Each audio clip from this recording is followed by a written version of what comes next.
দেখার বিষয় যে চিন্ময় কৃষ্ণ দাসের আইনজীবীরা তারা কত দ্রুত উচ্চ আদালত অর্থাৎ হাইকোর্টে আপিল করেন এবং হাইকোর্টে কি হয়। আমি এইখানে দেখাতে চাইবো আজকে যে জামিনের আবেদনের শুনানি হলো এবং এই জামিনের আবেদন সম্পূর্ণ খারিজ করে দিল চট্টগ্রাম কোর্ট।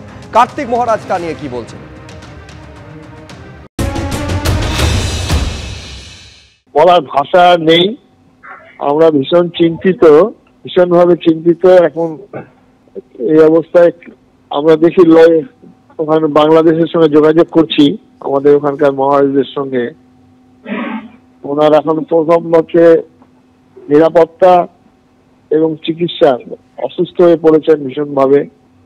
দুর্ভাগ্য আজকে সেখানে মানবাধিকার, আইন সমস্ত কিছু একটা নিয়ন্ত্রণে চলছে, খুবই মর্মাহত।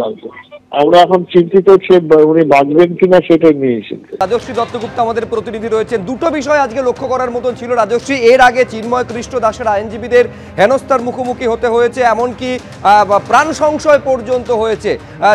দর্শকদের স্মরণে থাকবে যে রবীন্দ্র ঘোষকে তিনি ব্যক্তিগতভাবে হেকল্ট পর্যন্ত হয়েছিলেন। ফলে চিন্ময় কৃষ্ণ দাসের আইনজীবীরা সওয়াল করার মতন জায়গা পাবেন কিনা এবং দ্বিতীয়ত জামিনে মুক্ত হবেন কিনা চিন্ময় কৃষ্ণ দাস, দুটো বড় প্রশ্ন ছিল। আমি কিছুক্ষণ আগে শুনছিলাম অপূর্ব ভট্টাচার্য, তিনি বলছেন সওয়াল করতে তারা পেরেছেন, কিন্তু জামিনের আবেদন সেটা খারিজ করে দিল কোর্ট। একদমই তাই। তুমি দেখো যে 26শে নভেম্বর থেকে আজকে 2রা জানুয়ারি, প্রায় 35 দিন অতিক্রান্ত এবং চিন্ময় কৃষ্ণ দাস এখনো জেলবন্দি, আজও তাই রইলেন। এরপরে ধাপ হচ্ছে হাইকোর্টে যাওয়া, এবং অপূর্ববাবু বললেন যে আমরা যত দ্রুত সম্ভব হাইকোর্টে যাব। হাইকোর্টের কাছেই এখন শেষ যে আশা ভরসা বা প্রতীক্ষা, সেইটা এখন প্রহর গুনতে হবে। যতদিন না হাইকোর্টে এর শুনানি হচ্ছে, হাইকোর্টে আবেদন হবে, সেই আবেদন গ্রহণযোগ্য হবে, শুনানির দিন ধার্য হবে এবং তারপরে আসবে শুনানির প্রসঙ্গ। কিন্তু যেভাবে একের পর একবার জামিনের আবেদন খারিজ হচ্ছে এবং সরকার পক্ষের তরফে আইনজীবী মারফত সরকারের দৃষ্টিভঙ্গি পরিষ্কার যে তারা কড়াভাবে চিন্ময় কৃষ্ণের জামিনের আবেদনের বিরোধিতা করছেন। এবং আজকেও যেটা অপূর্ববাবু বললেন যে আদালতে সরকার পক্ষের তরফে বলা হয়েছে যে রাষ্ট্রদ্রোহিতার শাস্তি হচ্ছে ক্যাপিটাল পানিশমেন্ট, সর্বোচ্চ শাস্তি, এবং সেটা যাবজ্জীবন কারাবাস। সেই রকম একটা গভীর গুরুত্বপূর্ণ অপরাধের ক্ষেত্রে এখন জামিন দেওয়া কোনোভাবেই কাম্য নয়, এটা সরকার পক্ষ বলছে। কিন্তু উল্টো দিকে বারবার যেটা আওয়াজ উঠেছে যে একজন সন্ন্যাসী, একজন সামাজিক কাজে যুক্ত এবং তিনি কোনোভাবেই বাংলাদেশের জাতীয় পতাকার অবমাননা করতে পারেন না, তিনি শ্রদ্ধাশীল এবং তিনি বাংলাদেশী, তার জন্মভূমি। সেই প্রেক্ষাপট থেকে তাকে জামিনে মুক্তি দেওয়া হোক।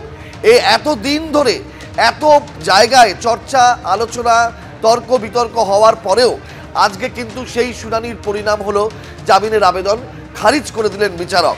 এরপরে আবার হাইকোর্টে কি হবে সেটা এখন একটা বড়সড় প্রশ্নচিহ্নের মুখে দাঁড়িয়ে, কারণ সরকার পক্ষ তাদের যদি তদন্ত শেষ না করে, সরকার পক্ষ এই জামিনের আবেদনের যদি তীব্র বিরোধিতা করে যায়, সেক্ষেত্রে কিন্তু একটা সম্ভাবনা প্রবল হয় জামিনের আবেদন খারিজ হওয়ার। এখন দেখার বিষয় হাইকোর্ট কি দৃষ্টিভঙ্গিতে এই প্রেক্ষাপটটাকে বিবেচনা করে, সেটার উপরেই কিন্তু নির্ভর করবে যে হাইকোর্টের শুনানির পর শেষ পর্যন্ত চিন্ময় কৃষ্ণ জেল থেকে ছাড়া পাবেন কিনা। কিন্তু সামগ্রিকভাবে যে বিষয়টা হচ্ছে, অন্তর্বর্তী সরকারের একটা দৃষ্টিভঙ্গির দিক থেকে একটা প্রত্যাশা ছিল যে তারা হয়তো নরম হবেন, প্রশাসন হয়তো কিছুটা একটা এই জিনিসটাকে একটা সংবেদনশীলতার দিক থেকে দেখবেন।